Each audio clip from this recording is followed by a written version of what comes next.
හොඳයි අයිබෝවන් අපි මේ වීඩියෝ එක එකතු වෙන්නේ ඔයගොල්ලන්ගේ තවත් මොඩල් පේපර් එකකට ආරම්භය සඳහා ඒකේ පළවෙනි පාර්ට් එක ඒ කියන්නේ MCQ පාර්ට් එකේ ඩිස්කෂන් එක මේ වීඩියෝ එකෙන් අපි කරනවා මොඩල් පේපර් 5 ඒ කියන්නේ මේ පස්වෙනි පේපර් එක අපේ එතකොට ඒ අනුව මම කලින්ම මේ පේපර් ක්ලාස් එක පටන් ගනිද්දිම කිව්වා මුල් පේපර්ස් 5 12 ශ්‍රේණියට අදාළ ග්‍රේඩ් 12 වල ඒ කියන්නේ පළවෙනි ජීවිත හැඳින්වීම රසායනික ශෛලිය පදනම විවිධත්වය ශාකාකාරයේ ක්‍රියාකාරීත්වය සත්වාකාරයේ මුල් කොටස ඒ කියන්නේ පද්ධති වලින් කිව්වොත් ආහාර ජීර්ණ බහිස්රාවය ශ්වසන රුධිර සංසරණ සහ ප්‍රතිශක්තිය කියන කොටස් ටිකට අදාළව 12 ශ්‍රේණිය සම්පූර්ණ කරන පේපර්ස් 5ක් තමයි මුලින් යන්නේ. මේ පේපර්ස් 5 අවසාන පේපර් එක තමයි මේ පේපර් එක. ඒතර ඕගොල්ලෝ මේ දක්වා දැන් පේපර් 4ක් කරලා තියෙනවා. ඒතකොට මේ 4 තුල ඕගොල්ලෝ බලන්න කොතනද ඉන්නේ කියන එක. ඒ කියන්නේ අවංකව ඕගොල්ලෝ හරියට ටයිම් එකට හරි පැය දෙක හරියටම අරගෙන ඊළඟට කිසිම නෝට් එකක් ආරමේ බලන්න නැතුව ඕගොල්ලන්ට පුළුවන් නම් පේපර් එකේ 50න් 40කට වැඩි මේ MCQ ටික ලකුණු කරගන්න. එහෙනම් ඕගොල්ලෝ හොඳ මට්ටමකට 12 ශ්‍රේණියට අදාළ විෂය කරුණු ටික කරගෙන ඉන්නවා. ඒතර ඒක 50න් 40ක් ගන්නවා කියලා කියන්නේ ඕගොල්ලන්ට ඒකක් එනවා කියන එක නෙමෙයි. මොකද ගොඩක් ළමයින්ට 12 ශ්‍රේණිය සෙට් සාමාන්‍යයෙන් සෙට් වෙන කොටස් ටික 12 ශ්‍රේණියට අදාළව තියෙන. නමුත් ගොඩක් අඩුවෙන් ප්‍රශ්න කෙරෙන අඩුවෙන් තියරි පැහැදිලි කරන පාඩම් විදිහට තමයි තීරණය වෙන්නේ අන්තිම පාඩම් ටික. 6 7 8 9 10 මේ පාඩම් වල අනිකාර උඩින් දැනුමක් තමයි ගොඩක් ළමයි අරගෙන යන විභාගයට යද්දී ප්‍රශ්න කරලත් නෑ හරියට. ඉතින් ඒ නිසා 50ක් විතර එතනම සාර්ථක වෙනවා. ඒ නිසා ඔයගොල්ලන්ට එහෙම නැතුව හරි ඊළඟ 6 වෙනි පේපර් එකේ ඉඳලා එන්නේ මුළු සිලබස් එකේම. ඒතර 13 ශ්‍රේණියේ කොටස් ටිකත් එක්කම සම්පූර්ණ විෂය නිර්දේශයට අදාළ පේපර්ස් ටිකක් තමයි ඊළඟ පේපර් එකේ ඉඳලා එන්නේ. ඉතින් මේ කාලේ හොඳටම ඇති ඔයගොල්ලන්ට මේ පාඩම් ටික බලා ගන්න. ඉතින් දැන් ඉතුරු ඒවත් විශේෂයෙන්ම ඒ කියන්නේ 6 වෙනි පාඩම 7 වෙනි පාඩම ඒවත් ටික ටික කවර් කරගෙන යන්න ගිහිල්ලා එතකොට ඔයගොල්ලන්ට පුළුවන් මුළු සිලබස් එකෙන් පේපර්ස් කරන්න පටන් ගන්න. හරි. ඒතර පස්වෙනි පේපර් එකත් යන්නේ 12 ශ්‍රේණියට අදාළවයි. මේ පේපර් එක 12 ශ්‍රේණිය විතරයි. 12 ශ්‍රේණියට අදාළ කරුණු ටික යටතේ MCQ පේපර් එක මුලින්ම කරා. ළඟදීම ඊට පස්සේ සෙකන්ඩ් පේපර් එකත් හම්බ වෙනවා. හොඳයි. එහෙනම් මේකේ කරන විදිය ආයමුතුන් කියන්න ඕනේ නැහැ. ඔයගොල්ලෝ කරලා තමයි ඩිස්කෂන් එකට එන්න ඕනේ. එතනින් ඔයගොල්ලන්ට උත්තර ටික සාකච්ඡා කරගන්න පුළුවන්. හරි. පළවෙනි ප්‍රශ්නේ. ඒකේ මම උත්තරේ දානවා. ප්‍රශ්නට අදාළව වැදගත් දෙයක් තියෙනවද කියලා. අසත්‍ය ප්‍රකාශය අහන්නේ. ඒකේ Fe ශාකවල මෙන්න සතුන්ගෙන අංශු මාත්‍රයි. ඔව්. ෆෙරස් අයන් කියන එක හැමෝගෙම අංශු මාත්‍රයක් විදිහට ක්‍රියා කරන්නේ. ඒක හරි.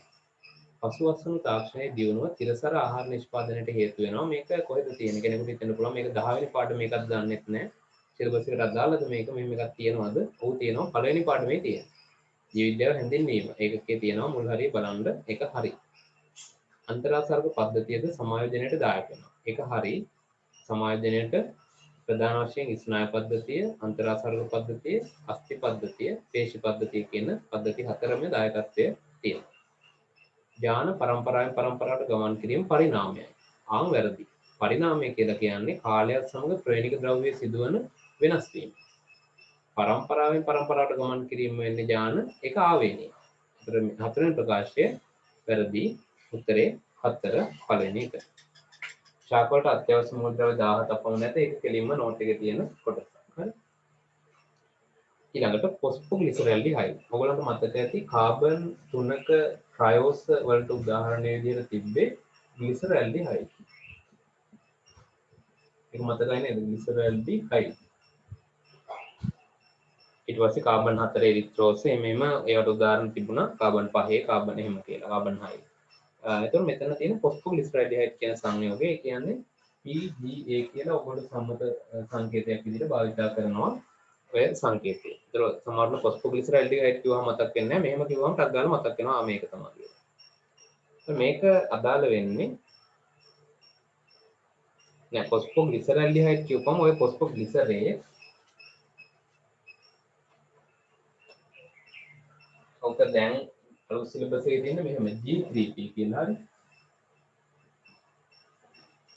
කොහොම කිව්වත් එකයි හරි PGAL කියලා කියනවා. ආයි G3P කියලා කියනවා.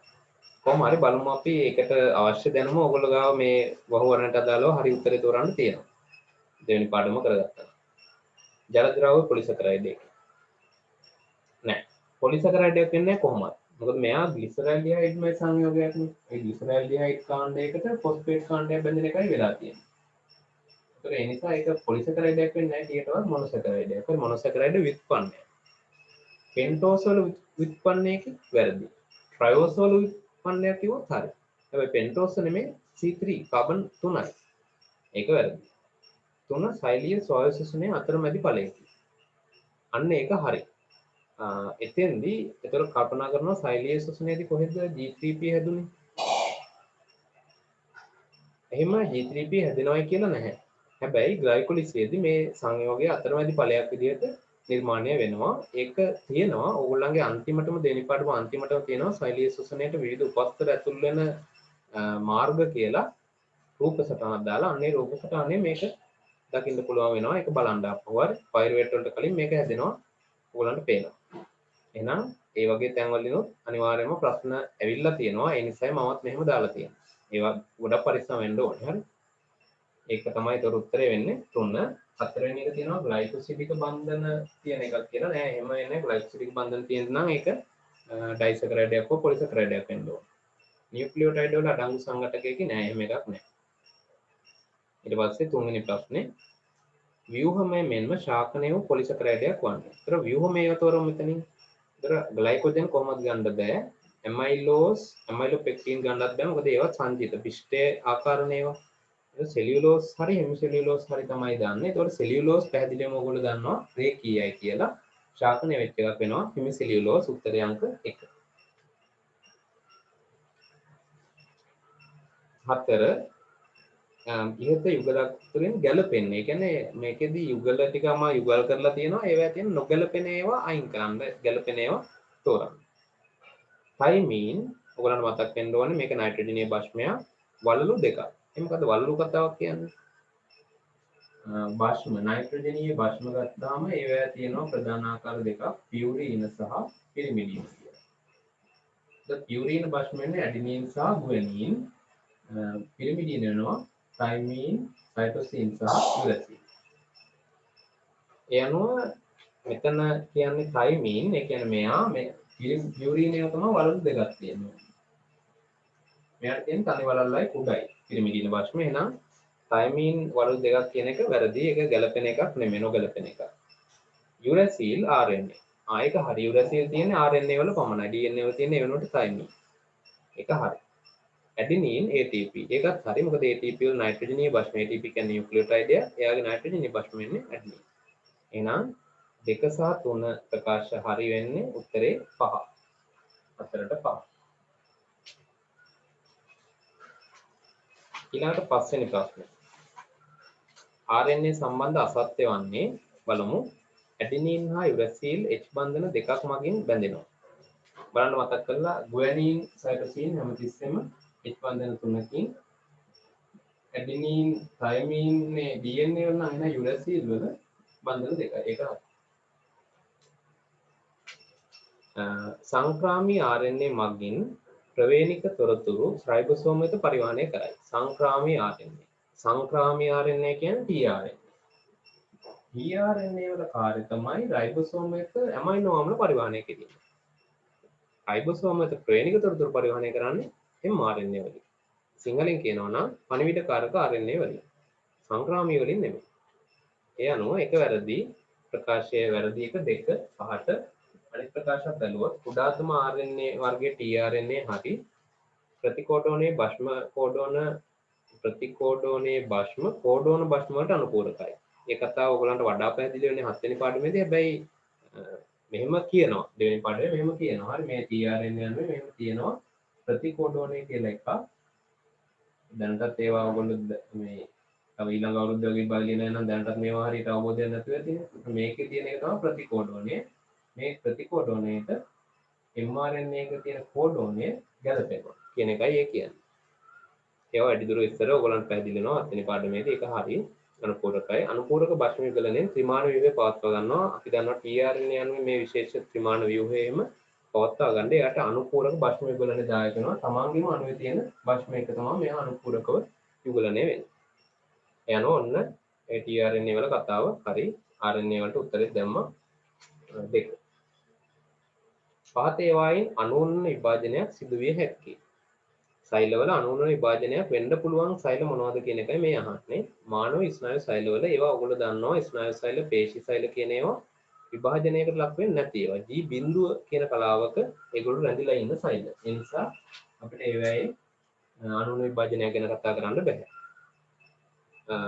ඊට පස්සේ කියනවා බැක්ටීරියා සෛලයක වෙන්න බෑන බැක්ටීරියා වල සරල විභාජනයක්. අණු විභාජනයක් වෙන්නේ නැහැ. මානව පේශි සෛල ඒකත් අර වගේම තමයි. පොගනාටුම් ශුක්‍රාණු දාන තුල ඔයගොල්ලෝ දන්නවා පොගනාටුම් වල බීජාණු ශාකය අර ස්පොටිකාවේ තමයි පූර්ණණය සිද්ධ වෙන්නේ. යනොත් ශුක්‍රාණු දානි වල ඒ කියන්නේ මේ ජන්මාණු ශාකය ගත්තාම මේ ජන්මාණු ශාකය ඒක ගුණ ජන්මාණු ශාකයක් තමයි මෙයාට තියෙන්නේ. ඒතර ඒක ගුණ ජන්මාණු ශාකයෙන් ශුක්‍රාණු හැදෙනවා කියලා කියන්නේ එතන වෙන්නේ අනුන්ව විභාජනය. උණනෙන් නෙමෙයි ශුක්‍රාණු හැදෙන්නේ මෙතෙන්දී හරි. පොගනාටුම් වල ජන්මාණු හැදෙන්නේ උණනෙන් නෙමෙයි. අනුන්වයෙන් ශුක්‍රාණු හැදෙනවා දීකශිකයේ තල ශුක්‍රාණු. ඒ අනුව ඒක උත්තරේ විදිහට ගන්නවා උත්තරේ 4. මානව ශුක්‍රාණු සෛලයක නෑ ඒක එහෙම වෙන්නේ නැහැ. ශුක්‍රාණු සෛලයක් බවට පත් වුණාන් පස්සේ ආ තවදුරටත් විභාජන ක්‍රියාවල පෙන්වන්නේ නැහැ. එන්සයිම් පිළිබඳ අසත්‍ය වන්නේ 60 සෙල්සියස්දී පමණ බොහෝ එන්සයිම් වල සක්‍රීය ස්ථානයේ අනුපූරක බව නැති වෙනවා. ඒක හරි. 60 සෙල්සියස් වල දිවන බොහෝ එන්සයිම් සියලුම එන්සයිම් කියවන වැරදි. බොහෝ එන්සයිම් කියන එක හරි. ට්‍රිප්සින් ආම්ලික තත්ත්වයට ක්‍රියා කරන එන්සයිම් එකක් නෑ. මේක බාෂ්මික තත්ත්වයේ එන්සයිම්. හරි. pH පරාසය මේ මැද නම් මේ පෙප්සින් වලට වගේ තියෙන අගේ මේ හරිය තමයි ඒකට ට්‍රිප්සින්. ඒ අනුව ඒකට උත්තරේ 7ට 2. ඊටු ටික බැලුවොත් බොහෝ එන්සයිම් තාප සංවේදී වේ හරි ඇතැම් සාසාධක ස්ථිර ලෙස බැඳෙනවා හරි සාසංයුජ බන්ධන වගේ එන්සයිම්ට බැඳෙන නිෂේධකද පවතී. ඔව් අප්‍රතිවර්ත නිෂේධක බැඳෙන්නේ සාසංයුජ බන්ධන වල.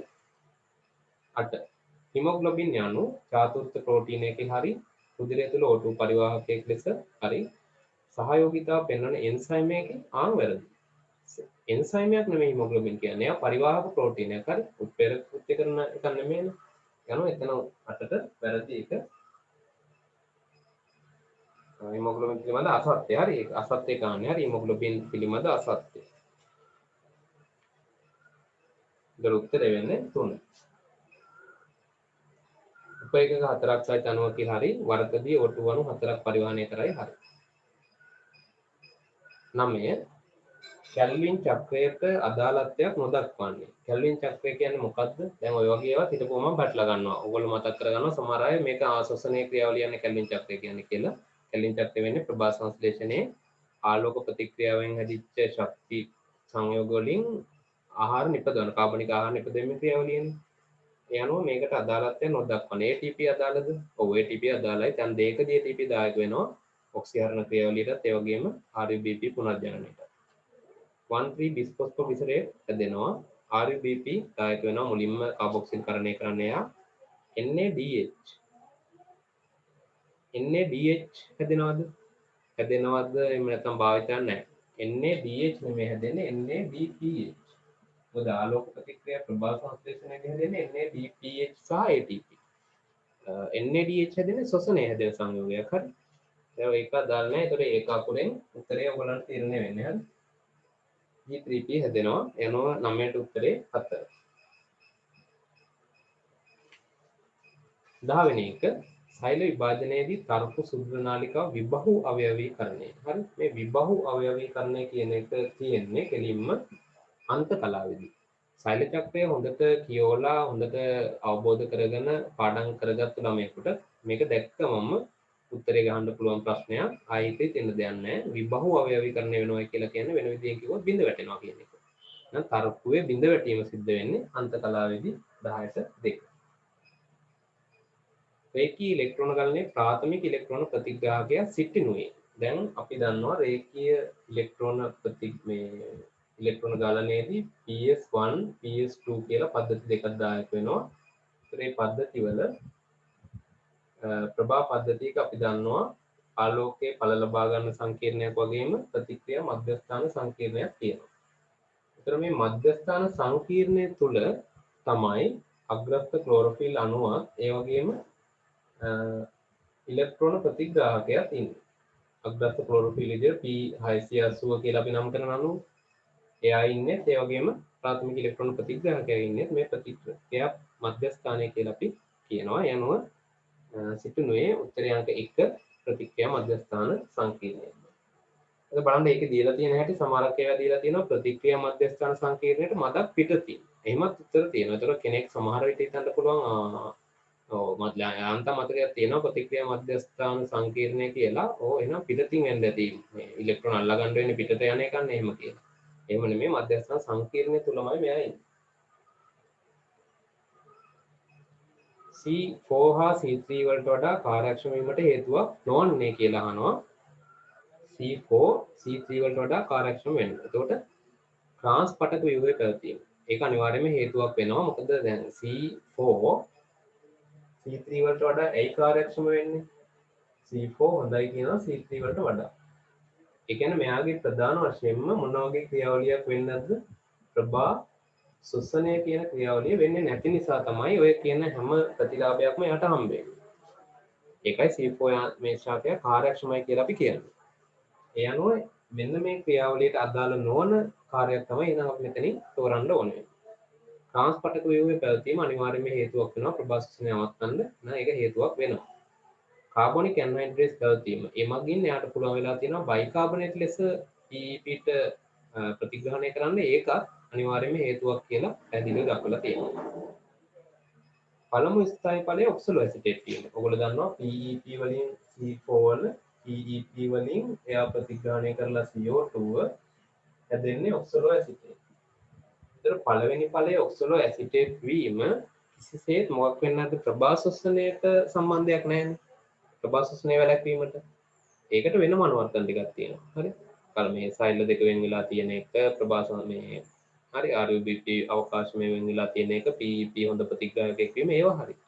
හැබැයි ඔක්සලෝ ඇසිටේට් මේ පළවෙනි ස්ථායි ඵලය වුණා කියලා ඒකේ විශේෂ දායකත්වයක් නැහැ ප්‍රභා ශ්වසනය වැළැක්වීම සඳහා. ඒ අනුව උත්තරේ වෙන්නේ 3 12ට 3.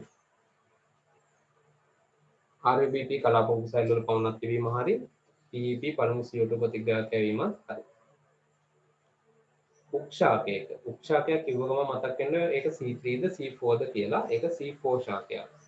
කලාපකපු සෛල වල හරිත ලව හැඩ ගැසී ඇත්තේ. ඕගොල්ලන්ට මතක් වෙනවා හොඳට මේ තියරි අවබෝධය තියෙනවා නම් C4 ශාකවල කලාපකපු සෛල වල තමයි කැල්වින් චක්‍රය සිද්ධ වෙන්නේ.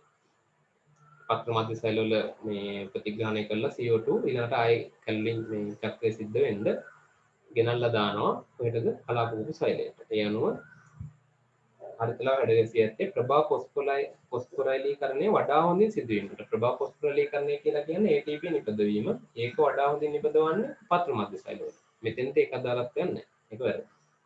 O2 නිපදවීම අඩු කර ගැනීම. ඒක හරි.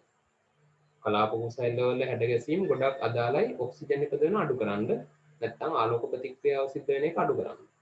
ආලෝක ප්‍රතික්‍රියාව වැඩි වුණොත් නේ ඔක්සිජන් නිපදවෙන්නේ. ඒතකොට ඔක්සිජන් වැඩි වුණොත් අන්න එතනින් RUBP ඔක්සිජන් එක බැඳෙන්න පුළුවන්. ඒ නිසා ඔක්සිජන් අඩු කරගන්න එයා උත්සාහ කරනවා 13 උත්තරේ 2. අනිත් බලමු පිෂ්ඨය සංචිත කිරීමට. පිෂ්ඨය සංචිත කිරීමක් වෙන්න පුළුවන්. හැබැයි හරිතලා හැඩ ගැහිලා තියෙන පිෂ්ඨය සංචිත කරන්න නෙමෙයි. හරි. යම් කිසි අවස්ථාවක හරිත ලවයක් තමන්ගේ පිෂ්ඨය ටික අදාළ සෛලයකට ගෙනියනකම් තමන්ගේ තුල අපි පිෂ්ඨ කණිකා කියලා නම් කරනවා. හැබැයි හරිත ලවය යනු පිෂ්ඨය ගබඩා කරන ස්ථානයක් නෙවෙයි. ඒ ප්‍රභා සංශ්ලේෂණය සඳහා සැකසිච්ච ස්ථානයක්. පිෂ්ඨය සංචිත කරන්න පිෂ්ඨ ලව ආදී සෛල තියෙනවා. යනවා ඒක මෙතෙන්ට වඩා ගැලපෙන පිළිතුරක් නෙවෙයි. මේකී ඉලෙක්ට්‍රෝන ගණනය සිදුවීම කොහොමත් ඒක වැරදි. කැල්වින් චක්‍රය අවහිර කිරීමට නැහැ. කැල්වින් චක්‍රය සිදු කිරීමයි මේකේ කාර්යභාරය වෙන්නේ. අන උත්තරේ 2. 14 NADH යන සංයෝගයේ නිපද වෙන අවස්ථාවක් නොවන්නේ. දැන් NADH හැදෙන ඒවා හරි. මේ NADPH කලින් දෙන්නේ. දැන් අහනවා NADH ගැන. හරි. මේක හැදෙන්නේ මේක ප්‍රධාන වශයෙන් ඥාතිත්වයක් දක්වන්නේ සාලිය සුසනයට. ක්‍රෙබ්ස් චක්‍රයේදී ඇයි හැදෙනවා? අර NADH 96ක් හැදුනේ ක්‍රෙබ්ස් චක්‍රයේදී. පයිරුවේට් ඔක්සිකරණයේදී ඔව් ඒකෙදිත් හැදෙනවා NADH දෙකක්. ග්ලයිකොලිසිසයේදී ඒකෙත් හැදෙනවා. ඉලෙක්ට්‍රෝන පරිවර්තනයේදී නෑ ඒකෙදි නිපද වෙන්නේ නෑනේ. ඒකෙදි හැදෙන්නේ ඒකෙදි වෙන්නේ NADH වල ශක්තිය භාවිතා කරන එක ශක්තිය නැත්නම් ඒවා ඔක්සිකරණය කරන එක. ඒ අනුව උත්තරේ වෙන්නේ ඒකට 4.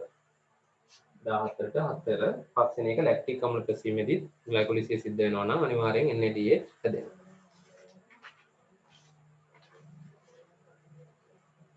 ඊළඟට 15 සෛලීය ස්වායු ශ්වසනයේ ඉලෙක්ට්‍රෝන පරිවහන දාමයේදී සෛලීය ස්වායු ශ්වසනයේ ඉලෙක්ට්‍රෝන පරිවහන දාමයේදී බලමු මොකද ඒ හරිය එකයි අහන්නේ. එතකොට සංයෝග ඔක්සිහරණයේ නිදර්ශන ශක්තිය. අන්න වැරදි. ඔක්සිහරණය නෙමෙයි ඔක්සිකරණය වෙන්න ඕන.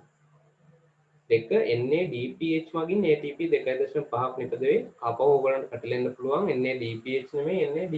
හරි. දැන් දෙකක විතර ඒක මේ MCQ වල දාලා තියෙනවා. O2 විමුක්ත වීමක් සිදු වේ. ඒ කියන්නේ O2 පිටවීමක් සිදු වෙනවලු. එහෙම වෙන්නේ නැහැ. එහෙම වෙන්නේ ප්‍රභා සංශ්ලේෂණයේදී. ශ්වසනයේදී දැන් අණුක ඔක්සිජන් මේ එහෙම වෙලා එයා ජලය හදනවා. හරි. අණුක ඔක්සිජන් ඉලෙක්ට්‍රෝන ප්‍රතිග්‍රාහකය කියනවනේ අවසාන. එහෙම වෙලා එයා කරන ජලය හදන එක ජලය විමුක්ත වෙන්නේ. ජලය විමුක්ත වෙනවා කියවනම් හරි ඔක්සිජන් විමුක්ත වීමක් සිදු වෙන්නේ නැහැ. ප්‍රෝටීන මෙන්න ප්‍රෝටීන නොවන අණු ශ්‍රේණියකින් දායක වේ. හරි. උපස්තර ෆොස්ෆොරිලීකරණයේදී ATP තරමක් නිපද වේ. තරමක් කියලා තියෙනවා වරද්දන්න. එහෙම තරමක්වත් හැදෙන්නේ නැහැ. හරි. අර පෙට්‍රල් චුට්ටක්වත් නැහැ කිව්වා වගේ තමයි. 15ට 4. 16. අන්න තියෙනවා 16 ගානක් හදන්න. යම් ශ්වසන ලබ්ධිය පරීක්ෂණයකදී ඔයගොල්ලෝ මතක කරගන්න ශ්වසන ලබ්ධිය කොහොමද හෙව්වේ කියන එක ශ්වසන මානය කියන උපකරණයෙන් මුම් බීජ ප්‍රරෝහණය වෙන මුම් බීජ අපි දාලා ශ්වසන මානයට ඒක යූනලේ තියෙන ද්‍රව මට්ටම් වල වෙනස්කම් වලින් තමයි අපි ගණනය කරගන්නේ අදාළ අගේ. අපි බලමු මෙහෙම තියෙනවා මේකේ යම් උපස්තරය සහ පිටකල CO2 පරිමාව දීලා තියෙනවා. පුරාගත් O2 පරිමාවත් ඒගොල්ලෝ දීලා තියෙනවා. ඒක හොයන්න කිව්වනම් තව අමාරුයි. නමුත් ඒක අපිට දීලා තියෙන නිසා වඩා පහසුයි. මේකෙදි අවශ්‍ය වෙනවා ශ්වසන ලබ්ධිය හොයන සූත්‍රය.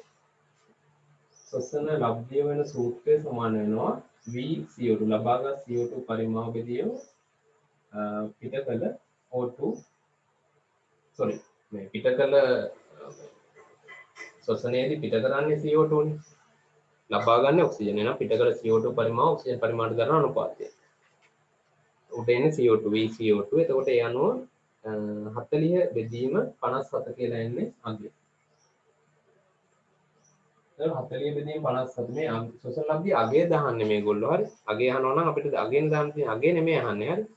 මේකෙන් අහන්නේ එම උපස්තරය විය හැකියි. ඒතර යම් උපස්තරයක් මේ ශ්වසන මානයට දාලා පරීක්ෂණය කරපුවාම ආපු CO2 පිටකල පරිමාව මෙච්චරක් ආවලු මේක O2 පරිමාව මෙච්චරක් ආවලු එහෙනම් ඒකෙන් එන අගයට අදාළව අපි දැනගන්න ඕනේ මේ උපස්තරය මොකද්ද කියලා. එහෙම ඔයගොල්ලන්ට දැනගන්න පුළුවන්. මොකද ඕගොල්ලෝ දන්නවා අගය එකක් නම් කාබෝහයිඩ්‍රේට්.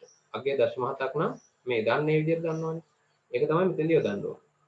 එහෙනම් අගය සුළු කරගන්න එක ඕගොල්ලන්ට බාරයි. ඒ අගය සුළු කරපුවාම එනවා 0.7ක් ආසන්න වශයෙන්. සුළු කරලා බලන්න. බයෝ වල එන ගණන් හරි 0.7ක් එනවා කියන්නේ කෙලින්ම ඕගොල්ලන්ට තීරණය කරන්න පුළුවන් මේක මේද. ඒ කියන්නේ උත්තරේ 1. මේ දේ තමයි ඒකට යොදාගෙන තියෙන්නේ. මේ දේ උපස්තරයක් විදියට ගත්තම තමයි ශ්වසන ලබ්ධියගේ 0.7ක අගයක් ආසන්න වෙන්නේ. අවුරුදු බිලියන් 3.5කට පෙර පෘථිවිය පිළිබඳ අසත්‍ය වන්නේ. ඒතකොට 3.5 billion years ago. මේ කාලෙට කලින් මේ අගේ ඔයගලන්ට හුරු වගයක් නේද? මොකද්ද මේ අගේ? ජීවය සම්භවය වූ කාලය. එහෙනම් මීට කලින් ගැන කියන්නේ හරි 3.5කට පෙර. ඒතකොට ජීවීන් නැහැ. ජීවියෙක්වත් නැහැ මොකෙක්වත් නැහැ හරි. ප්‍රාක්ෂයිලයවත් නැහැ. එතකොට බලමු අසත්‍ය මොනවද කියලා. ඔක්සිහාරක වායු ගෝලයක් සහිත වේ හරි. ඔක්සිජන් අඩු තත්ත්ව රහිත වගේ තත්ත්වවල තිබිච්ච වායු ගෝලයක් තිබුණා. වායු ගෝලයේ ජල වාෂ්ප වලින් ගහනව පැවතුණා හරි. ජීවය පැවැත්ම සඳහා ඉතා හිතකර විය.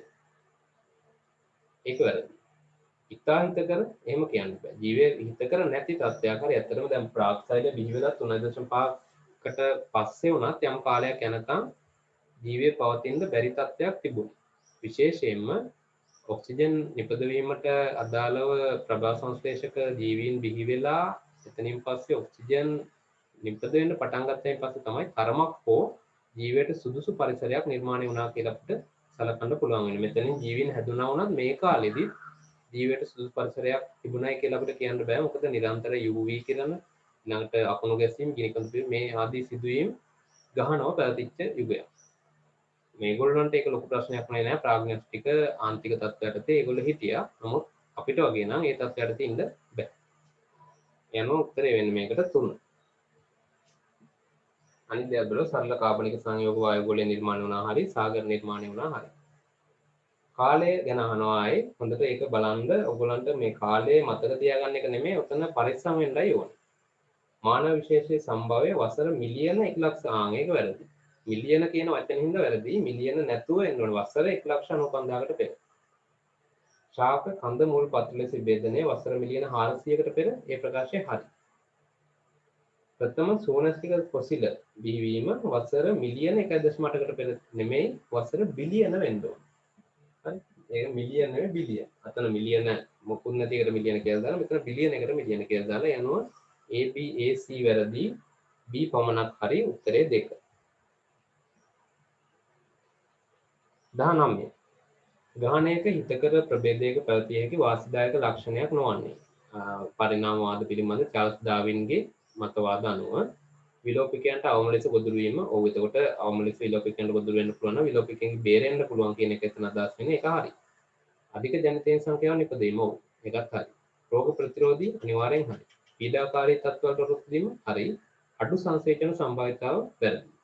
මොකද සංසේචන සම්භාවිතාව අඩු වෙන්න එයාගේ ප්‍රජනිත බිහිවීම අඩු වෙනවා. එතනින් එයාගේ පැවැත්ම අහිතකර තත්යකට යනවා. මොකද ජීවීන් ප්‍රමාණය අඩු වෙන්න එයාගේ ඉන්න එයාට අනතුරකින් එයාගේ සමූහය නැති වෙලා යන්න පුළුවන් කියලා වැඩි නිසා. යනවා 5. මොන තියෙනවා විද්‍යාඥයන්ගේ ප්‍රශ්නයක්. ශාකයක් වෘක්ෂ පඳුරු පැලැටි ලෙස වර්ග කිරීම. මේ කියවද්දිම ඔයගොල්ලෝ මතක් කරගන්න විද්‍යාඥයා එතකොට අමාරු නෑ.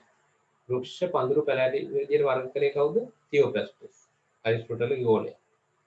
වංශීය තාක්ෂණය හඳුන්වා දීම හේකල්. ශාක හා සත්ත්ව රාජධානිය හඳුන්වා දීම ලිනේයස්. පිළිවෙල හරි දැනටම. එතකොට C A E කියන උත්තරේ 2. ආය පිළිවෙල කිව්වොත් කවුද මුලින්ම? තියෝප්‍රැස්ටස්, හේකල්, අර්නස්ට් හේකල් සහ කැරෝලස් ලිනේයස්. පිළිවෙලට එන්නේ දෙවෙනි උත්තරේ. ලැමිනරින් හා මැනිටෝල් සංචිත ආහාර ලෙස පවතින ප්‍රතිෂ්ඨාවක වන්නේ. මේක මම තියරි පාඩම උගන්වනකොට දීලා තියෙනවා. සංචිත මේ ප්‍රතිෂ්ඨා ජීවීන්ගේ සංචිත ආහාර, ඊට පස්සේ සෛලබිත්ති හැදෙන ද්‍රව්‍ය, ඒවා පාඩම් කරගන්න කියලා මම විශේෂයෙන් කිව්වා. රිසෝස් බුක් එකේ ඒවා සඳහන් කරලා නැහැ කියලා. ඒකට ඒක උත්තරේ වෙන්නේ 21ට 4 සාගසන්. එයාගාව තමයි ඔය සංයෝග තියෙන්නේ. 22 ශාක රාජධානී සමාජිකයෙක් පිළිබඳ දීලා තියෙනවලු. ඒකේ එයා විය හැක්කේ විෂම බීජාණුකයි. ඒකගෘහී බීජාණුශාක තියෙනවා. සෛලම හා ෆ්ලෝයම දරයි. සීකස් වෙන්න පුළුවන්ද? බෑ.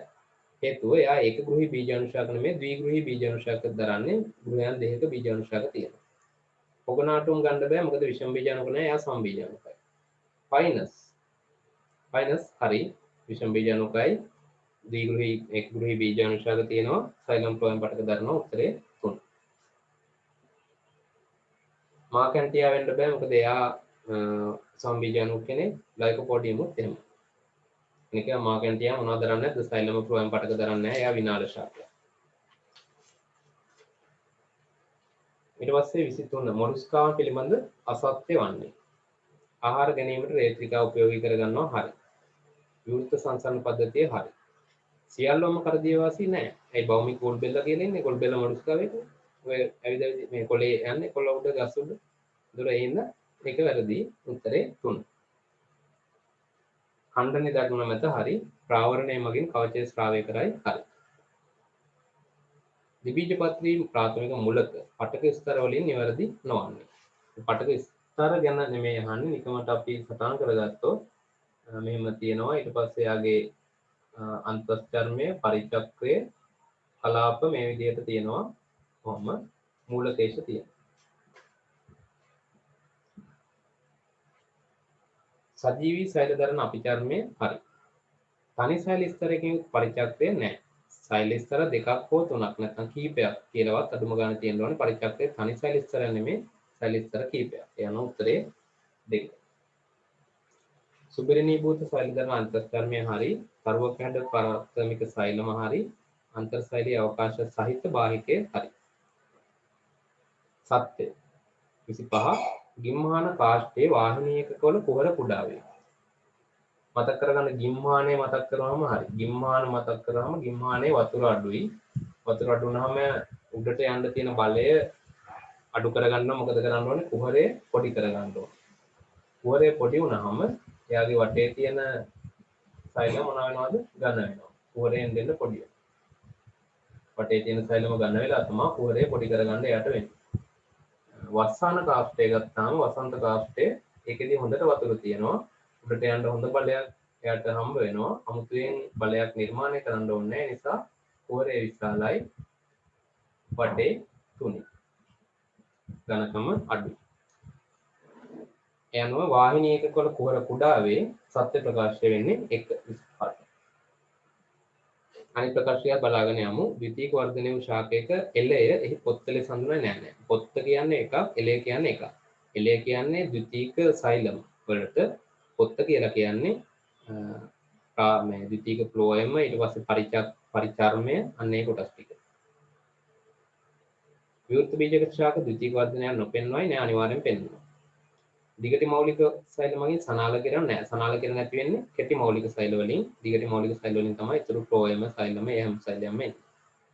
වාසිදුරු හරහා ජල වාෂ්ප පිටවීමක් සිදු නොවේ නෑ. පිට වෙනවා. ඒ උත්සේදනයේ වාසිදුරු උත්සේදනය කියලා වර්ගයක් තියෙනවා. අන උත්තරේ ඒක. 26ට ද්විබීජපත්‍රි පාලක සෛලයක දැකිය නොහැක්කේ. පාලක සෛල මතක් කරගන්න. මෙන්න තියෙනවා පාලක සෛල. කෝටිකා හදන්නේ පාලක සෛල වලින්. අර පාලක සෛලයේ ඇතුල් බිත්තිය ඝනකම් පිටත බිත්තිය සාපේක්ෂව තුනී බිත්තියක් තියෙන්නේ ඔහොම. බෝන්චි බීජ ඇටතින් හරි ලොකු රික්තකයක් තියෙනවා ඔහොම. ඊළඟට හරිතලව තියෙනවා. න්‍යෂ්ටියක් තියෙනවා. ඔන්න තියෙනවා පාලක සෛල. ඒකේ බලමු මොකද්ද කියන්නේ කියලා. හරිතලව තියෙනවා. තාන ප්ලාස්ටේ කියන්නේ මොකද්ද? රික්තකයේ තියෙන පටලයට හරි. මේ රික්තකයක් තියෙනවා නම් එයාගේ තියෙන පටලයට අපිට කියන්න පුළුවන් තාන ප්ලාස්ටේ කියලා. එහෙනම් ඒක උත් තියෙනවා. මයිටොකොන්ඩ්‍රියා තියෙනවා, න්‍යෂ්ටිය තියෙනවා, කේන්ද්‍රිකා නැහැ. මොකද ශාක සෛල වල කේන්ද්‍රිකා නැහැ. ඒවා සත්ත්ව සෛල වල පවණක් තියෙන විවයක් උත්තරේ. විෂුවන සෛලයක් ආශ්‍රිත ජලයේ ගිල්ලූ විට සිදු නොවන්නේ. හරි සිදු නොවන්නේ මොකද්ද කියලා අහන්න. විෂුවන සෛලයක් කියපුවම ඔයගොල්ලෝ දන්නවා ජලය ඉවත් වෙච්ච පීඩන විභව බිඳුවක් වෙච්ච සෛලයක්. ආශ්‍රිත ජලය කියන්නේ ආශ්‍රිත ජලයේ ජල විභව කීයද? බිඳුවයි. බිඳුව තමයි උපරිම ජල විභවය. ආශ්‍රිත ජලයට උපරිම ජල විභවයක් තියෙනවා කියලා අපි සලකනවා සාමාන්‍ය අවස්ථාවක. ඒ අනුව මේකට විෂුවන සෛලයක් කියන්නේ එයා මොන වෙලාවද? එයාගේ අනිවාර්යයෙන්ම ද්‍රව විභවය වැඩි. හරි මෙලවිලා ගියපොගේ සෛලයක්. සෛලෙහි ද්‍රාව්‍ය විභවය අඩු වේ. සෛලයක ළමයි කවදාවත් ද්‍රාව්‍ය විභවය අඩු වෙන්න බෑ. එhmenan සෛලයේ හිල් වෙලා හරි එහම අරකේ තියෙන ද්‍රාව්‍ය ටික එළියට එන්න ඕන. මොකද ද්‍රාව්‍ය පිටවීමක් කවදාවත් වෙන්නේ නැහැ. ද්‍රාව්‍ය විභවය නියතව. එයාගේ ජල විභවය වෙනස් කරන්නේ ජලය ඇතුල් වීම මගින් නැතිවන පීඩන විභවය විචලනයෙන් මගින්. තමයි ජල විභවය වෙනස් වෙන්නේ. නැත්නම් ද්‍රාව විභවය වෙනසක් වෙන්නේ නැහැ. යනු මේකේ අසත්‍ය සිදු නොවන්නේ කිව්වම උත්තරේ වෙන්නේ 1. අනිත් ප්‍රකාශ ටිකත් අපි බැලුවොත් සෛල පිටි මත තෙරපීමක් ඇති වෙනවා. ඔව් හරිනේ. ඇයි මෙයා විෂුවන සෛලයක්. මෙයා ආශ්‍රිත ජලය. එහෙනම් මෙයාගේ ජලයේ ඉඳලා සෛලයට ජලය ඇතුල් වෙනවා. ඒතකොට ඇතුල් වෙන්න මෙයාගේ ජලය වැඩි වෙලා රික්තකයේ තුල පීඩනයක් ඇති වෙනවා. ශුන්‍යතා පීඩනය. ඒක තමයි බිත්ති මත ඇති වෙන පීඩනය. ආශ්‍රිතයෙන් සෛල තුල ජලය ඇතුල්වේ හරි සෛලයේ පීඩන විභවය ඉහළයි හරි සෛපී ඉහළ යනවා. ජල විභවයේ ඍණාගය ක්‍රමයෙන් අඩු වෙනවා. ඒ කියන්නේ ඍණ දැන් මුලින්ම දානකොට තිබ්බ ඍණ 5යි කියන්නේ. ඊට පස්සේ ටික වෙලාවක් යනකොට ජලය ඇතුල් වෙනවා මොකද ඍණ 3 වෙනවා. ඍණ 4 වෙනවා. මේ ඍණ 2 වෙනවා. හරි ඍණ 1 වෙනවා. අවසානයේ බිඳුව වෙනකම් සෛලය ගමන් කරනවා. එහෙනම් ඍණාගය මොකද වෙලා තියෙන්නේ? ඍණාගය අඩු වෙලා. ඍණාගය වැඩි වෙන නම් මෙහෙට යන්න ඕන. ඒවා හොඳට පැහැදිලි කරගන්න හරි. දැන් මේ වගේ ප්‍රශ්නයක් ඕගොල්ලන්ට වැරදුනා නම් අනිවාර්යයෙන්ම ඕගොල්ලෝ පුරුද්දක් කරගන්න ඒ ප්‍රශ්නෙට විවරණයක් ලියන්න. බයොලොජි වලත් කෙමිස්ට්‍රි වලත් ගොඩක් හොඳ අවස්ථාවක් තමයි ඔයගොල්ලන්ට තියරි මතක තියාගන්න පාඩම් කරගන්න ඒ අමාරු වෙන්නේ නැතුව ලේසියෙන් ඒක කරගන්න හොඳට හිතට වදින දෙයක් විවරණයක් ලියන එක. මේ ප්‍රකාශයට ඔයගොල්ලන්ට පුළුවන් විවරණයක් ලියන්න. ඒ කියන්නේ සෛලයේ ද්‍රාව්‍යය අඩුවේ ඒක වැරදි. මොකද වැරද්ද ද්‍රාව්‍යය යනු දියවි ඇති ද්‍රාව්‍ය සාන්ද්‍රණයයි එය එහා මෙහා ගමන් කිරීමක් නැත්නම් වමාරු වීමක් සිදු වෙන්නේ නැහැ. ජලය ඇතුල් වීමෙන් පීඩන විභවය තමයි වැඩි වෙන්නේ. එහෙනම් ද්‍රාව්‍ය නියතව පවතී කියන එක විවරණය පළවෙනි ප්‍රකාශයට. දෙවෙනි ප්‍රකාශයටත් ඒ වගේම ලියනවා. සෛල බිත්ති මත ආශ්‍රිත ජලය ගිල්වීම පස්සේ ආශ්‍රිත ජල විභවයට සමාන වෙනකන් ජලය ඇතුල් වෙන නිසා බිත්ති මත ශුන්‍යතා පීඩනයක් ඇති වෙනවා. එමෙහෙම ප්‍රකාශයට විවරණයක් ලියලා ගලප ගත්තාම පාඩම් අර හතර පාරක් නෝට් එක පාඩම් කරාට සමානයි. ඒ කොටසකට මේ වගේ ප්‍රශ්නයකට විවරණයක් ලියුවා කියන්නේ ඔයගොල්ලන්ට මේ ජල විභවයට අදාළව ඒ මුළු කොටසටම ඇති. හරි? සෑහෙන හොඳ අවස්ථාවක්. අර මම කලින්ම හැමතිස්සෙම කියන එක පේපර් එකෙන් පේපර් එක ඉවර කරනවා විතරක් නෙමෙයි ඒකම ඔයගොල්ලෝ අඩුපාඩු ටික හදා ගන්න ඕනේ කලින් පේපර් වල. එහෙම කරන්නේ නැතුව පේපර් විතරක් කරන්න. දැන් පළවෙනි පේපර් එකට බහුවර්ණ 30යි ඊළඟට 32යි ආයෙ 30යි එහෙම වෙලා නම් දිගටම යන්නේ පේපර් 10යිම විභාගෙට 30යි තමයි. ඒ හින්දා අනිවාර්යයෙන්ම එක පේපර් එකක් ලියලා ඒකේ අඩුපාඩු ටික හදා ගන්න. ඒක තමයි ගොඩක්ම වැදගත් වෙන්නේ. ඊළඟ පේපර් එකට යන්න ඕනේ අරකේ අඩුපාඩු හදා ගන්න. ඒ දේවල් මගහැරලා ගියොත් අනිවාර්යයෙන්ම රිසල්ට් එකට ඒව බලපානවා. 27ට අපි උත්තරේ දැම්මා 1. ඊට පස්සේ 28 අර්ථ දැක්වීම වලින් නොගැලපෙන්නේ අනුද්වාරය. ඒක මතක ඇති ජීවන චක්‍ර කරද්දී අපිට හම්බුණා ඩිම්බාවරණය වූ කුඩා සිදුරක්. ඔව් අර සීකස්සලෙම තිබ්බේ අනුද්වාරයේ මත තැම්පත් වෙනවා කියලා පරාගනික. ස්වපරාගණය පුෂ්පයක පරාගය එම ශාකයේම වෙනත් පරිණත කලංකයක් මත පතිත වෙනවා. ඔව් ස්වපරාගණයේ අවස්ථා දෙකයි. යම් පුෂ්පයක පරාගය එම පුෂ්පයේම කලංකය මත හෝ එම ශාකයේ වෙනත් පුෂ්පයක කලංකය මත ඒ දෙකම ස්වපරාගණයට හරි. ඒතර මේක වැරද්දක් නැහැ. බීජ සුත්තතාව ප්‍රසත්ත තත්ත්ව තිබියදී බීජ ප්‍රරෝහණය නොවීම හරි. ස්වවන්දිතාව කලංකයේ එම ශාකයේ පරාග සඳහා පරාගණයට ඉඩ නොදීම. ඔව් ඒක හරි. ඒක ස්වපරාගණය වළක්වන්න තියෙන අනුවර්තනයක්. ස්වවන්දිතාව කියන්නේ. පාතනෝත් භවය සංසේචනය වූ ඩිම්බ කෝෂයේ බීජයක් බවට පත් වීම. මේක වැරදි. ඩිම්බ කෝෂය නෙමෙයි බීජයක් බවට පත් වෙන්නේ ඩිම්බය. සංසේචනය වූ ඩිම්බය බීජයක් බවට පත් වීම. ඩිම්බ කෝෂයේ ඵලයක් බවට පත් වෙනවා සංසේචනය නොවි. ඒක පාතනෝත් ඵලනය. ඒ වැරදි එක වෙන්නේ 5. මේ බහුවර්ණ 50ටම ඔයගලන්ට පුළුවන් හරි නම් ඉවරයක් ලියන්න. හරි? තමන්ගේ හරි ගිය ප්‍රකාශයක් වෙන්න පුළුවන්. හැබැයි හරි ගිය එකේ තියෙන මොකක් හරි තැනක තියෙන ප්‍රකාශයකට නේ දැන් හිතන්නකො මේ 5 ඔයගලන්ගේ හරි. හරි 28ට 5 කියලා ගැහුවා ඒක හරි. හරි කියලා දාලා නිකන් ඉන්නේ නැතුව ඔයගලන්ට පුළුවන් ස්වවන්දිතාවය යනු. ඒක සමහරට හම්බෙන්න තැන නොවෙන්න පුළුවන්. ස්වවන්දිතාවය යනු කියලා ඒක ලියා ගන්න වෙනවා. ඒක තමයි විවරණය කියන්නේ. තුලාශ්ම කල්පිතය මගින් මේක අපිට හම්බෙනවා අර ප්‍රතිචාර ශාකවල දක්වන ප්‍රතිචාර යටතේ මුල් ප්‍රරෝහණයට අදාළ මුල් වල වර්ධනයට අදාළවයි ඒක කල්පිතය පැහැදිලි වෙන්නේ. මුල් මගින් පාංශු ද්‍රවයෙන් ජලය අවශෝෂණය නැහැ. එහෙම එකක් නෙමේ. කඳන් දික්වීම ඒක කොහොමද ගැලපෙන්නේ නැහැ. මුල පස තුලින් පහළට වර්ධනය වීම. ඔව් ඒක තමයි හරි උත්තරය 3. ඊළඟට දෙනවා මුලේ ද්විතීක වර්ධනය වන අයුරු නැහැ. ඒවා නෙමේ. කූටික ඇරීම හා වැසීම නැහැ. උත්තරේ 3. ඊළඟට කොන්ඩ්‍රොසයිට කියන එක හම්බ වෙන්නේ කොහෙද ඔයගොල්ලන්ට? සත්ත්ව පටකවල කාටිලේජ පටකේ. කාටිලේජ පටකේ තැනුම් මේකකේ වගේ තියෙන්නේ කොන්ඩ්‍රොසයිට සෛල. අස්ථි පටකේ තියෙනවා ඔස්ටියෝසයිට සෛල. විවරණය ලියනකොට ඔය හැම කරුණක්ම තමන්ට මතක් වෙන ඒවා මේක වැදගත් කියලා හිතනවා නම් ඒක ලියා ගන්න. එතකොට විභාගේ ලඟ වෙලා පාඩම් කරන්න ගොඩක් හොඳ නෝට් එකට වඩා ගොඩක් හොඳ දෙයක් වෙනවා ඒ විවරණ ලියන ඒවා. අස්ථි පටකයේ තැනීම් සෛල විශේෂයක වැරදි. කණ්ඩරා සෑදීමට දායක නෑ. කණ්ඩරා හදන්නේ ඝන සම්බන්ධක පටකයෙන්. ඒක තන්තුමය පටකයක්. අන්තර් කශේරුක මඩල සෑදීමට ඔව් ඒක හරියි. ඒ කාටිලේජනේ. නම් උත්තරේ 30ට 3. ඔස්ටියෝන කියන්නේ මොනවද? ඔස්ටියෝන කියන ළමයි අස්ථි පටකයේ තියෙනවා අර පද්ධති විදියට තියෙන විශේෂ සැකස්මක්. ඒ සැකස්ම කලින් නිර්දේශයේ තිබ්බා විෂය නිර්දේශයේ දැන් ඕගොල්ලන්ට එහෙම ලොකුවට නැහැ. නමුත් මේ විදියට දැන් අස්ථියක් ගත්තාම ඒ අස්ථියේ මැද්දේ තියෙන මේ විදිහට සිදුරක් ඒ වගේම මේක වටා මෙන්න මේ විදිහට වලයාකාර විදිහට සැකසිච්ච සෛල වලින් තමයි පටකේ සමන්විත වෙන්නේ. දැන් මේ වගේ තියෙනවා නම් මෙතන තියෙන මෙන්න මෙතන. මෙන්න මේ ඇතුලේ මං යන්නේ.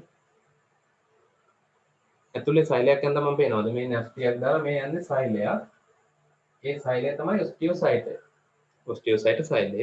ඒ සෛලය ඇතුලේ මොකක් හරි කුහරයක් වගේ එකක් ඇතුලේ තියෙනවා වගේ පේනවාද ඔයගොල්ලන්ට? හරි. ඉමේට බැලුවොත් පේනවා. හරි. විමසිල්ලෙන් බැලුවොත්. එතකොට මේ වගේ අර සෛලය තියෙන කුහරයට වගේ තමයි අපි කියන්නේ ඔස්ටියෝනයක් කියලා. හරි. ඒ වගේ ඔස්ටියෝන වලින් සෑදීමට උපකාරී වෙන්නේ නැහැ කොන්ඩ්‍රොසයිට. ඒවට දායක වෙන ඔස්ටියෝසයිට. පහ තන්තුමය සම්බන්ධ කොටස සාදයි නැහැ. කාට්ලේජ් කොටකට අදාළ වෙන උත්තරේ 3:30ට. 31. ජීර්ණ ක්‍රියාවලිය වලින් නිවැරදි එක මොකද්ද? වඩා කුඩා පොලිපෙප්ටයිඩ් කුඩා පෙප්ටයිඩ් බවට පත් කරන්නේ අග්න්‍යාසයක කාබොක්සි පෙප්ටිඩේස්. ඒක හරි. මේදය අග්න්‍යාසයක ලයිපේස් හමුවේ ග්ලිසරෝල් දන ඇමයිනෝ අම්ල කියලා තියෙනවා. ඔක මේද අම්ල වෙන්න ඕනේ. එහෙම වුණා නම් හරි. නමුත් මේක වැරදි. DNA නියුක්ලියෝටයිඩේස් මගින් නියුක්ලියෝටයිඩ් DNA නියුක්ලියෝටයිඩ් බවට පත් වෙන්නේ නියුක්ලියේස් මගින්. හරි. නියුක්ලියෝටයිඩ් මගින් නියුක්ලියෝටයිඩේස් මගින් වෙන්නේ නියුක්ලියෝටයිඩය තවදුරටත් කොටස් වලට කැඩීම. ඒ කියන්නේ නයිට්‍රජනීය භාෂ්ම පොස්පේට කාණ්ඩ ඒ විදිහට. ඒ අනුව ඒක වැරදි. උත්තරේ ඒ පමණි 31ට 1.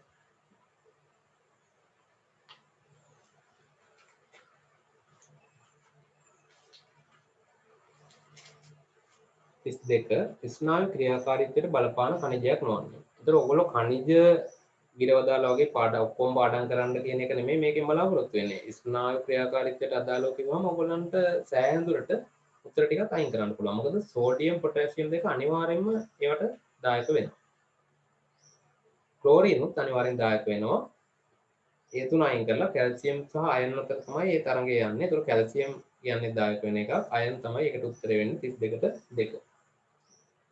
අර විටමින් වර්ග ඊට පස්සේ khනිජ වර්ග හරියටම 100%ක් මතකයේ රැඳෙන්නේ නැති වෙයි. නමුත් ඔයගොල්ලෝ නැවත නැවත ඒවා අඩුම ගානේ සතියකට සැරයක් හරි ඒ වගේ කියවන්න ඕන තැන් ටික කියවගෙන යනවා නම් පුරු පුරුද්දෙන් උනත් අර ගහන්න පුළුවන් නේ දැකලා හුරුවට වගේ උත්තර ගන්න පුළුවන්. ආයෙ තියෙනවා ගාන. මේකත් බලමු. යම් පුද්ගලයෙකුගේ බර 32 කිලෝග්‍රෑම් උස 1.33 මීටර කියලා තියෙනවා. එම පුද්ගලයා පිළිබඳ කිව හැකියි.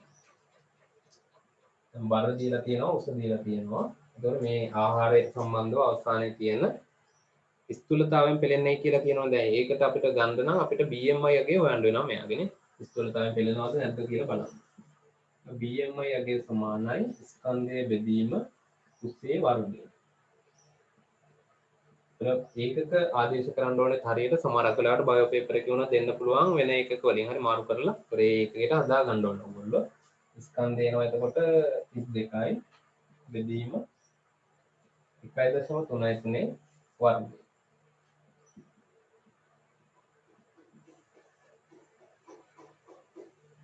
ඒ අනුව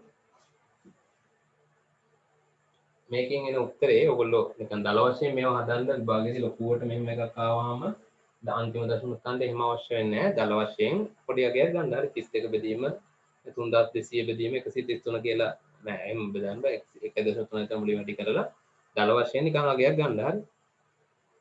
ඊට ඒකේ එනවා අසන්නව 18.09 කියලා. උත්තරය හරි BMI අගේ මේ අගේ එනවා. ඒතර ඔයගොල්ලෝ දන්නවා 18.5ට අඩු නම් ඒකට අපි කියනවා දුෂ්පෝෂණය වෙච්ච කෙනෙක්. ඒ වගේම 30ට වැඩි නම් අපි කියනවා එයා ස්ථූලතාවයෙන් පෙළෙන කෙනෙක් කියලා BMI අගය යනවා. එනවා මෙයාගේ 18.09 මෙයා දුෂ්පෝෂණයෙන් පෙළෙන කෙනෙක්. උත්තර වෙන්නේ 4. අනිත් ඒවා වැරදි. අනිත් ඔක්කොම අදාළ වෙන්නේ ස්ථූලතාවයෙන් පෙළෙන කෙනෙකුට මధుමේහ ඇති වෙන තත්ත්ව නිවැරදි නිවැරදි කරන්නේ නැහැ. නිවැරදි එක වෙන්නේ මේ අතර අගයක් වෙන්න ඕනේ. නිවැරදිත් නැහැ. දේහයට ලබා ගන්නා ශක්ති ප්‍රමාණයට වඩා වැය කරන ශක්තිය අඩුය වෙන්නේ ස්ථූලතාවයෙන් පෙළෙන කෙනෙකුට. 34 33ට 4 34 මානව හෘදයේ වම් පස. ඒක කියන වම් කර්ණිකාව හෝ වම් කෝෂිකාව කියලා වෙන් කරනනේ වම් පැත්ත ගැන. O2 හීන රුධිරයෙන් පිරිය ඇත. හැම වෙලාවෙම වම් පැත්ත ගත්තාම ඔක්සිජන් හීන රුධිරයෙන් පිරිය ඇත. ඒතර නිවැරදි නොවන්නේ ඒක මොකද ඔයගොල්ලෝ දන්නවා වම් කර්ණිකාවට විවෘත වෙන කුප්පුෂීය සිරා. පුපුෂයේ ශිරා කියලා කියන්නේ පෙනහැලි වල ඉඳලා පිරිසුදු වෙච්ච රුධිරය හෘදයට ගෙන එන නාලිකා මේ වාහිනිය. ඒතොර ඒවෙන් පිරිසුදු රුධිරය වම් කර්ණිකාවට එනවා. ඊට පස්සේ ඒව වම් කෝෂිකාවට ගමන් කරන්නේ තේ රුධිරය. ඒකෙත් O2 ඉහළයි. ඒතොර ඒ අනුව වම් පැත්තේ O2 ඉහළ රුධිරය තියෙන උත්තරේ 1. අනිත් ප්‍රකාශ ටික බැලුවම තැලි දෙකක් සහිත කපාටේ වම් කර්ණික කෝෂික අතර තියෙන තැලි දෙකක්. වම් කියන එකේ මත තියාගන්න ඔයන්නමයි. කෝෂිකා පිටි සාපේක්ෂව ඝනකම වැඩි හරි. දකුණු එකට වඩා ඝනකම වැඩි. දේහයේ වෙත රුධිර සැපීමට වැඩි දායකත්වයක් දක්වයි. ඔව් කෝෂිකාවෙන් ආරම්භ වෙන්නේ සංස්ථානික දමනය. හෘද ප්‍රඥ මගින් කපාට පිටිකා පේශියට සම්බන්ධයි හරි. 35 කෝෂිකා ආකුංචය ගැන කියනවා. 0.4s ගත වෙනවා නෑ. ඒ පූර්ණ හෘද විස්තරයට ඒ 0.4s ගත වෙන්නේ මේකට ගත වෙන 0.3යි. s යනවා එක වැරදි. SA ගැටය මගින් සංකෝචක තරංග ආරම්භයි නෑ. කෝෂිකා ආකුංචයට සංකෝචක තරංග ආරම්භන්නේ AV ගැටය මගින්. SA ගැටේ මුලින්ම පටන් අරගෙන එයා කර්ණික ආකුංචයට දායක වෙනවා. ඊට පස්සේ ඒ ආවේග කර්ණික බිත්ති හරහා සම්ප්‍රේෂණය වෙනවා කාටද AV ගැටයට. AV ගැටය තමයි ඊට පස්සේ කෝෂිකා සංකෝචනයට ආවේග සැපීම ආරම්භ කරලා ඒක කර්ණික මේ කලඹ මගින් කලඹේ ශාඛා මගින් ප්‍රතිඤ්ජය තත්ත්ව ඔස්සේ කෝෂිකාවට පතුරවනවා. පළමුව දකුණු කෝෂිකාවද දෙවනුව වම් කෝෂිකාවද සංකෝචනය වෙන්නේ නැහැ. එහෙම එකක් නැහැ. කෝෂිකා දෙකම එකවරයි සංකෝචනය වෙන්නේ. කර්ණික කෝෂික කපාට විවෘත වෙනවා. ඒ කියන්නේ කෝෂිකා අතර තියෙන දැන් හෘදේ මෙහෙමනම් හරි කෝෂිකා අතර තියෙන කපාට විවෘත වෙනවලු. මෙහෙම තියෙන කපාට විවෘත වෙනවලු මොනවද? කෝෂිකා ආකුංචය. ඒව විවෘත වුණොත් හරි වැඩක් නැහැ. ඒව විවෘත වුණොත් මේකට යනවා ආයෙත් රුධිර ටික. එහෙම වෙලා බෑ. යනවා මේව විවෘත වෙන්නේ නැහැ. අඩසඳ කපාට තමයි විවෘත වෙන්නේ. රුධිර ප්‍රධාන වාහිනිය වල තියෙන. දකුණු කෝෂිකාව තුළ පීඩනය පුප්පුෂයේ දමනය තුළ පීඩනයට වඩා වැඩි. ඔව්. ඒක දකුණු කෝෂිකාව තුළ පීඩනය වැඩි පුප්පුෂයේ දමනයේ පීඩනයට වඩා. ඒතර මෙතන පීඩනය වැඩි මෙතන පීඩනය අඩුයි. ඒ අනුව මෙතන ඉඳලා මෙතෙන්ට රුධිරය ගලනවා. ඒතර ඒකෙන් තමයි පෙනහැලි වලට යන්නේ. ඒ ප්‍රකාශය හරි 35ට 5. 36 පෙනහැලි නොමැති සත්‍යයක් වන්නේ.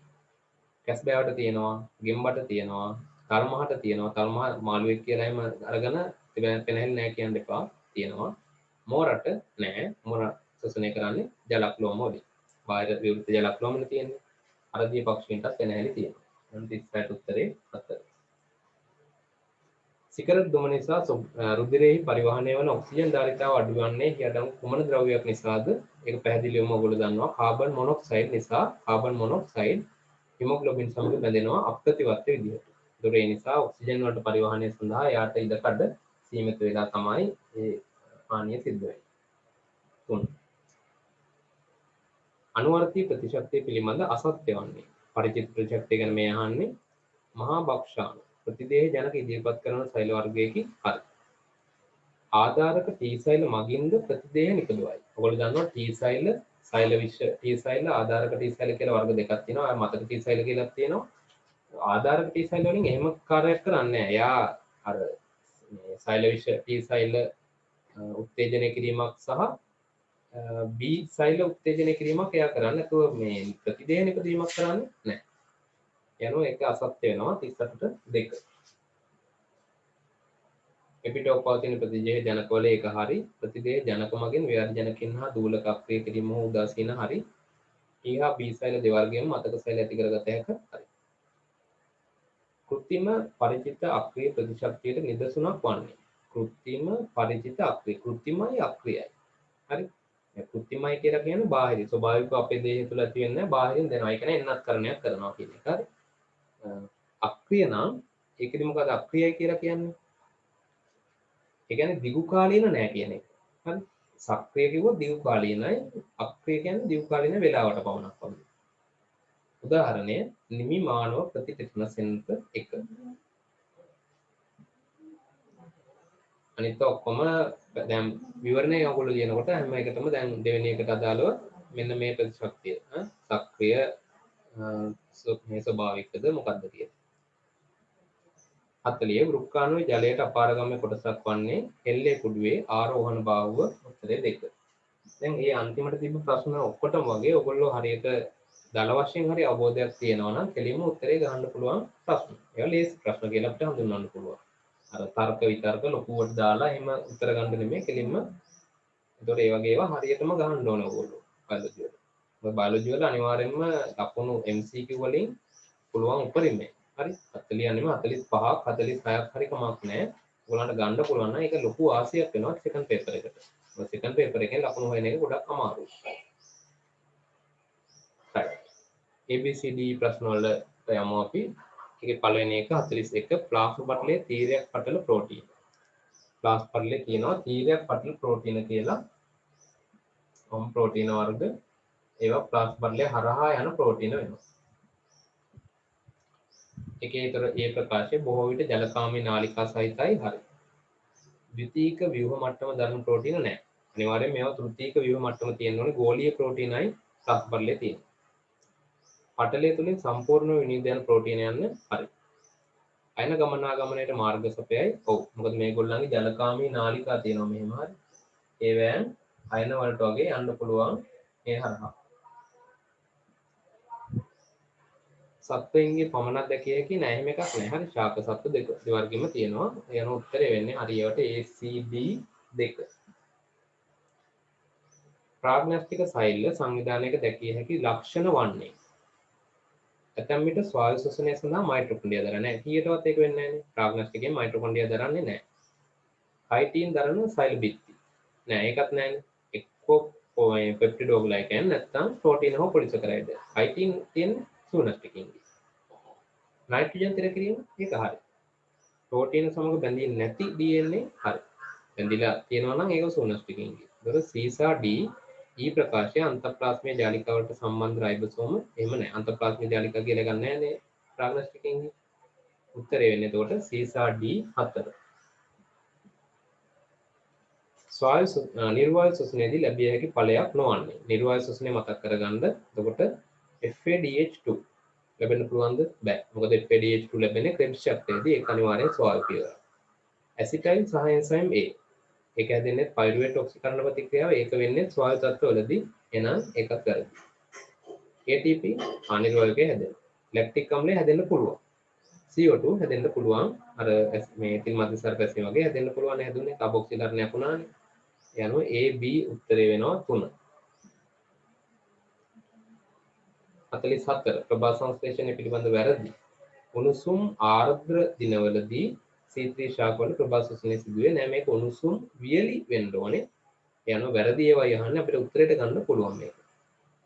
C4 පතේ පළමු ස්ථායි ඵලය PEP වේ නෑ. පළමු ස්ථායි ඵලය ඔක්සලෝ ඇසිඩ් OAA වෙන්න ඕනේ. PEP කියන්නේ ප්‍රතිග්‍රාහකය.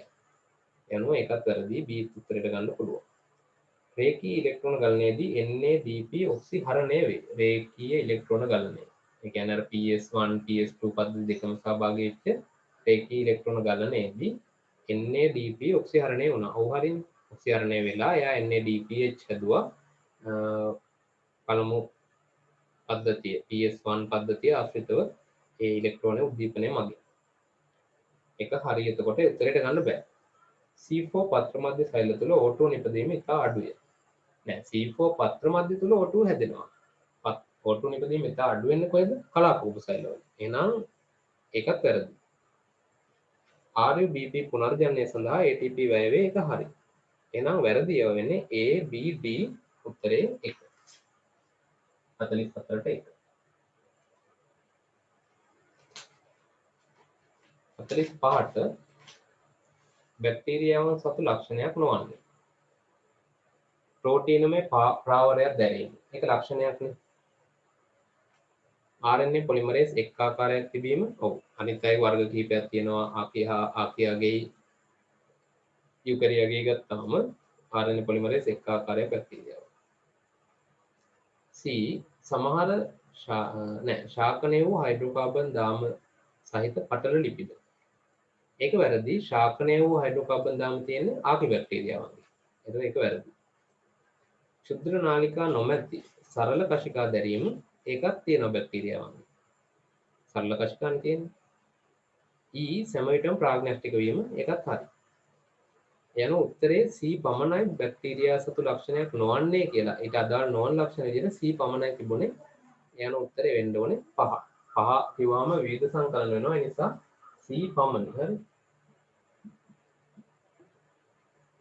46 තොග ප්‍රවාහය පරිවහන ක්‍රමයක් මේක. සාන්ද්‍රණ අනුක්‍රමණයක් ඔස්සේ සිදුවේ වැරදි. ඒක පීඩන අනුක්‍රමණයක් ඔස්සේ සිදුවේ. ATP වැය වෙන සක්‍රීය ක්‍රියාවලියක නැහැ. ලොකු ප්‍රමාණයක් වුණාට ATP වැය වෙන්නේ නැහැ. පීඩනයේ වැඩි තැන සිට අඩු තැනක් දක්වා සිදුවේ හරි. කිසි විටක පටලහරා සිදු නොවේ. ඒක කිසි විටක කිව්වම කෙනෙක් හිතන්න පුළුවන් ටිකක් වෙලා කිසි විටක එම්ෙන් හරි වෙන්න බෑද කියලා. නෑ කිසි විටක තම වෙන්න බෑ. යනවා ඒක හරි. විසරණයට වඩා අඩු වේගයකින් නෑ. විසරණයට වඩා වැඩි වේගයකින්. C සහ D උත්තරේ 4. නෙප්‍රොලොපිස් බීජාණු ශාකය. එක් බීජාණු වර්ගයක් පමණක් නිපදවයි හරි. මූලාභ මගින් ජල අවශෝෂණය සිදු කරන්නේ නැහැ. මූලාභනේ මෙයාට හොඳට මුල් තියෙනවා. වායව කොටස් පූටිකාදරයි හරි. ශෛල මහා ෆ්ලෝයම් යන පටක දෙවර්ගයෙන් දරයි හරි. සෛලම වාහිනිය වගේ තමයි නැත්තේ. කසුව මගින් ලපටි පත්‍ර ආරක්ෂා කරයි. නෑ කසුව මගින් ආරක්ෂා කළේ බීජාණු දානෙන්නේ. ලපටි පත්‍ර ආරක්ෂා කළේ කුණ්ඩලාකාර ප්‍රාග්පත්‍රණය. එහෙම නැත්නම් අර දුඹුටු කියලා අපි කියන්නේ සුඹුලු කියලා කියන්නේ. අර ඔයගොල්ලෝ දැකලා ඇති නෙප්‍රොලොපිස් වල වගේ නැත්නම් සීකස් වලක් තියෙනවා නිකන් අර දුඹුරු පාට ශාර්ක වගේ තියෙනවා නිකන් කෙඳි කෙඳි වගේ ඒවෙන් ආවරණය වෙලා තියෙනවා ලපටි කාලේ පත්‍ර. ලොකු වෙනවම ඒවා හැලිලා යනවා. ඒ වගේ දෙයක් නිසා කසුවෙන් නෙමෙයි ලපටි පත්‍ර ආරක්ෂා කරන්නේ. යනවා හරියව වෙන්නේ A C D 2 47. 48 අක්මා අනුකණ්ඩිකාවක කෝණවල පවතින නොපවතින ව්‍යුහයන් වන්නේ. දැන් අක්මා අනුකණ්ඩිකාව ගත්තම මේක මේ වගේ හැඩති දල වශයෙන්. ෂඩස්ත්‍රාකාර හැඩයක් එයාට තියෙනවා. යනවා මේ හැමතැනකම මේ කෝණවල විශේෂිත වූ නාලිකා සමූහණය වීමක් අපිට දකින්න පුළුවන් වෙනවා. ඒතර මේ අතර අක්මා සෛල ස්තම්භ මේ විදිහට පවතිනවා. ඒ අක්මා සෛල ස්තම්භ යුගල් අතර කෝටරක තියෙනවා. හරි. දැන් මෙන්න මේ ෂඩස්ත්‍රාකාර ස්ථානවල කෝණවල වගේ මෙන්න මේම නාලිකා වල ඒවායේ නොපවතින ඒවා තමයි අහන්නේ. හරි. පවතින්නේ මොනවද නොපවතින්නේ මොනවද කියලා පැහැදිලිව රිසෝස් බුක් එකේ තියෙනවා. ඒතර පවතින ඒවා තමයි යාකෘතික දමන ශාඛාව, යාකෘතික ප්‍රතිහාර ශිරා ශාඛාව, අන්තර් අනුකණ්ඩික පිත්ත ප්‍රණාලය කියන C D E කියන උත්තර තුන තමයි මේ කෝණවල තියෙන්නේ. නොපවතින ඒවා වෙන්නේ එතකොට යාකෘතික ශිරා ශාඛාව සහ අක්මා කෝටරක. ඒවා තියෙන අතර මම කිව්වා යාකෘතික ශිරා ශාඛාව තියෙන මැද. ඒ අනුව උත්තරේ වෙන්නේ 3 නොපවතින ව්‍යුහයන් A හා B. 49 වෙනි ප්‍රශ්නේ ගර්තවල ගුණාංග නැත්නම් ලක්ෂණ වන්නේ. ඒ බලමු. න්‍යෂ්ටි නොදරන සෛල වලින් සැදී ඇත නැවැරදි. සරල ශල්කමය සෛල හැබැයි ඒවා න්‍යෂ්ටි තියෙනවා. න්‍යෂ්ටි නැත්තේ නෑ. ඒක වැරදි. සුදු රුධිර සෛල වල පවතී. සුදු රුධිර සෛල පවතී. ගර්තවල සුදු රුධිර සෛල පවතිනවා. හරි. C රුධිර කේශනාලිකා රාශියක් ස්පර්ශව පවතී. හරි. පක්ෂම සහිත සෛල අන්තර්ගතයි. ඒක වැරදි. ශල්කමය සෛල වල පක්ෂම නැහැ. සෛල ස්තර දෙකක් හෝ තුනක් දරයි නැහැ. තනි සෛල ස්තරයක් සරල ශල්කමය අපිටදී තියෙනවා. ඒ අනුව B හා C ප්‍රකාශයි හරියන්නේ. හැබැයි ඒක සංකලනයක් නෑ එහෙම. ඒ අනුව උත්තරය වෙන්නේ 5 B C. අවසාන ප්‍රශ්නේ ඉන්ටර්ෆෙරෝන් මගින් සිදු කරන්නේ. භක්ෂ සෛලතාව ඉහළ දැමීම හරි. සෛල වල ප්‍රතිවාරස ප්‍රෝටීන නිපදවීම උත්තේජනය ඔයා යාබද්ද සෛල එක දැන් මේ වෛරස් ආසාදනයක් සිද්ධ වුණාම ඊට යාබදව තියෙන සෛල වල ප්‍රතිවෛරස් ප්‍රෝටීන නිපදවීම උත්තේජනය කරනවා. ප්‍රතිදේහ නිපදවීම ඉහළ නැංවීම ඒව කරන්නේ P සෛල සක්‍රිය කිරීම කරන්නේ නැහැ. ශ්‍රේෂ්ඨ නිපදවීම උත්තේජනය කර ඒවා අදාළ ඒවා නෙමෙයි. යන උත්තරේ වෙන්නේ A හා B 3. එනෝ ඔක්කොම එකේ ඉඳලා 50ට යනකම් උත්තර ටික ඔන්න සකස් වෙලා තියෙනවා. ඕගොල්ලන්ට බලා ගන්න පුළුවන් මොඩල් පේපර් 5 වලට අදාළව ඕගොල්ලන්ගේ ලකුණු මට්ටම කොහොමද තියෙන්නේ. හරි. ඒතර මේ පේපර් එකත් එක්ක අපේ 12 ශ්‍රේණියට අදාළව ආයේ මේ වගේ පේපර් එකක් ඕගොල්ලන්ට හම්බෙන්නේ නැහැ. ඊළඟ 6 වෙනි පේපර් එකේ MCQ පේපර් එක මුළු සිලබස් එකෙම අදාළයි. ඒතකොට දැන් මේ වෙලාවේදී මම ටිකක් වැඩිපුර දැන් දෙවෙනි පාඩමේ ප්‍රශ්න 10ක් 15ක් විතර වගේ තියෙනවා. හරි. යාරක බලන්නකො මේ පේපර් එකේ ගත්තාම